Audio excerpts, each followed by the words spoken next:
একাধারে ধর্মগুরু, সংস্কারক, আবার মানবতার কণ্ঠস্বর। তিনি কোনো রাজা কিংবা কোনো রাষ্ট্রপ্রধানও নন, তবুও তার কথায় এক হন বিশ্বের কোটি কোটি মানুষ। তিনি পোপ ফ্রান্সিস, যিনি বদলে দিয়েছেন ক্যাথলিক চার্চের চেহারা। 2013 সালের 13 মার্চ ভ্যাটিকানের বিশাল বারান্দা থেকে এক শান্ত মানুষ প্রথমে জনতার সামনে আসেন। তার নাম জর্জ মারিও বারগোলিও।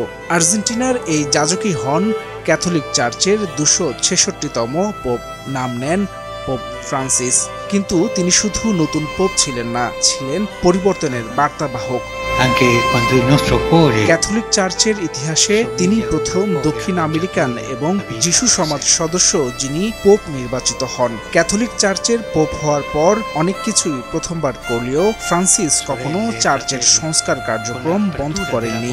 পুরনোকে আঁকড়ে ধরা ঐতিহ্যবাদীদের মধ্যেও তিনি সমানভাবে জনপ্রিয় ছিলেন। তার পোপ হওয়ার পর থেকেই শুরু হয় একের পর এক অপ্রচলিত সিদ্ধান্ত।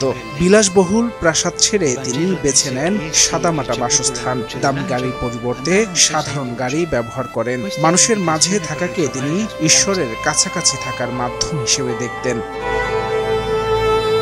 নির্বাচনের মুহূর্ত থেকে ফ্রান্সিস ইঙ্গিত দিয়েছিলেন তিনি সবকিছু ভিন্নভাবে করবেন। পোপের সিংহাসনে বসার পরিবর্তে দাঁড়িয়ে তিনি অনানুষ্ঠানিকভাবে কার্ডিনালদের গ্রহণ করেছিলেন।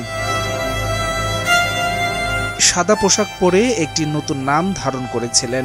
আড়ম্বর ও জাঁকজমকের চেয়ে নম্রতার প্রতি জোর দিয়েছিলেন তিনি। এরপর সবচেয়ে বড় পরিবর্তন আসে তার বক্তব্য ও দৃষ্টিভঙ্গিতে। যেখানে অতীতে সমকামী, অবিবাহিত মা কিংবা শরণার্থীদের চার্চে স্থান পাওয়া কঠিন ছিল, সেখানে পোপ ফ্রান্সিস বলেন, কেউ যদি সমকামী হয় এবং সৎ ইচ্ছায় ঈশ্বরকে খোঁজে, তাকে আমি বিচার করার কে।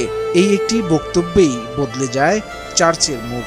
তিনি বারবার বলেছেন, মানবতাই ধর্মের প্রথম পাঠ। তবে এসব পরিবর্তন সবার পছন্দ হয়নি। চার্চের অনেক কট্টরপন্থী তাকে অতিরিক্ত উদার বলে সমালোচনা করলেও কিন্তু তিনি সবসময় দাঁড়িয়ে থেকেছেন নির্যাতিত, নিপীড়িত এবং ভিন্ন পথে হাঁটাদের পাশে। পোপ ফ্রান্সিস হয়তো ধর্মের নিয়ম নতুন করে লেখেননি, কিন্তু তিনি তা নতুন করে ব্যাখ্যা করেছেন একটি মানবিক কণ্ঠে সবার জন্য। তিনি প্রমাণ করেছিলেন চার্চ শুধু প্রার্থনার স্থান নয়, এটি হতে পারে আশ্রয়ের জায়গা। তার নেতৃত্বে ক্যাথলিক চার্চ আরও কাছাকাছি এসেছে সাধারণ মানুষের। এ কারণেই তিনি আজ পোপ নন, তিনি এক আধুনিক যুগের ধর্মগুরু, যিনি বদলে দিয়েছেন হাজার বছরের এক ধর্ম প্রতিষ্ঠান।